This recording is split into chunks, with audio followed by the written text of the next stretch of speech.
गाड़ियां खराब हो रही हैं, लेकिन उसके बावजूद बिना प्रश्नों के जवाब दिए, बिना कोई तर्क दिए सरकार जबरदस्ती थोप रही है। उससे ये लगता है कि कोई ना कोई सरकार का हिडन एजेंडा है। एक आरोप ये लगाया जा रहा है कि ट्रंप के दबाव में मोदी जी झुके हुए हैं। ट्रंप अपने देश का इथेनॉल जबरदस्ती इंडिया में इंपोर्ट करवाना चाहता है और एक अनुमान के हिसाब से अगले 5 साल में $20 बिलियन का इथेनॉल जो है भारत मोदी जी जो है वो ट्रंप से खरीदेंगे, जो हमारे देश के ऊपर थोपा जाएगा। तो हमारे देश के लोगों की गाड़ियां खराब करके और ट्रंप के सामने मोदी जी झुके हुए हैं। परसों हमने इसके ऊपर जो टाउन हॉल किया था वो बेहद सक्सेसफुल रहा। हॉल के अंदर, हॉल के बाहर बहुत लोग थे और लगभग 7 लाख लोग लाइव इस कार्यक्रम को देख रहे थे। ये मुझे लगता है कि दुनिया का रिकॉर्ड है कि कोई भी कार्यक्रम लाइव जो है वो 7 लाख लोग ऑनलाइन देख रहे हों। इसी वजह से ये यही दिखाता है कि लोग कितने ज़्यादा परेशान हैं और किस तरह से सपोर्ट में आए।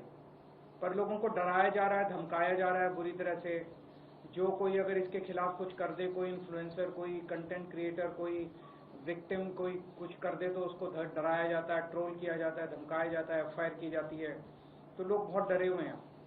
हमने कुछ दिन पहले एक पिटीशन प्रधानमंत्री के नाम ऑनलाइन साइन करवाई थी, तो लगभग 2,33,238 लोगों ने ये पिटीशन साइन की है मात्र कुछ दिनों के अंदर। ये सारी पिटीशंस की कॉपीज आप लोगों के सामने हैं। तो कल प्रधानमंत्री जी को ये पिटीशन सौंपने के लिए मैं 100 लोगों के साथ 12 बजे अपने दफ्तर से यहाँ से निकलूँगा प्रधानमंत्री जी के घर की तरफ, और ये पिटीशंस हम चाहते हैं कि पर्सनली उनको हैंड ओवर करके आएँ और उनसे चर्चा करें कि कैसे इथेनॉल जो है वो गलत है और लोग किस तरह से परेशान हैं। मैंने चिट्ठी लिख के भी उनसे समय मांगा था लगभग 1 महीना पहले, लेकिन उनका उसके ऊपर कोई जवाब नहीं आया। तो अब ये कल हम पर्सनली लेके जाएंगे और हम उम्मीद करते हैं कि प्रधानमंत्री जी मिलके हमारे बात सुनेंगे। अगर आपके कोई प्रश्न है। कौन होंगे आपकी पार्टी के वजह अलग-अलग? कुछ लोग, सब विक्टिम्स होंगे, कुछ पार्टी के भी हो सकते हैं, कुछ पार्टी के बाहर के भी हो सकते हैं, पर ये पार्टी का कार्यक्रम नहीं है। दरअसल आपने इन्फ्लुएंसर के साथ वीडियो पोस्ट किया, एक माइनर लड़की की क्षमा जो थी उसके ऊपर, और आपने ये क्लेम किया है कि दबाव बनाने की, डराने की कोशिश की जा रही है। बिल्कुल। तो रुचिका सिंह का जो हमने देखा कि किस तरह से बेचारी हाथ जोड़ के आंखें नीची करके पूरे देश के सामने कैसे बोल रही है, वो जाहिर तौर पे उसे बुरी तरह से डराया गया है।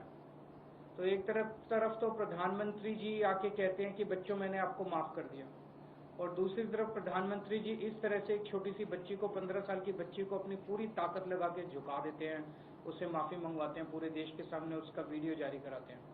क्या ये शोभा देता है प्रधानमंत्री को? तो डराने की कोशिश, बिकॉज सबसे बड़ा कंट्रीब्यूशन बीजेपी के आंदोलन का ये हुआ कि जो प्रधानमंत्री जी ने सबको डरा रखा था पूरे देश में, कोई कुछ बोलता था उसके पीछे ट्रोल छोड़ देते थे, धमकियां देते थे, गंदी गंदी गालियां देते थे।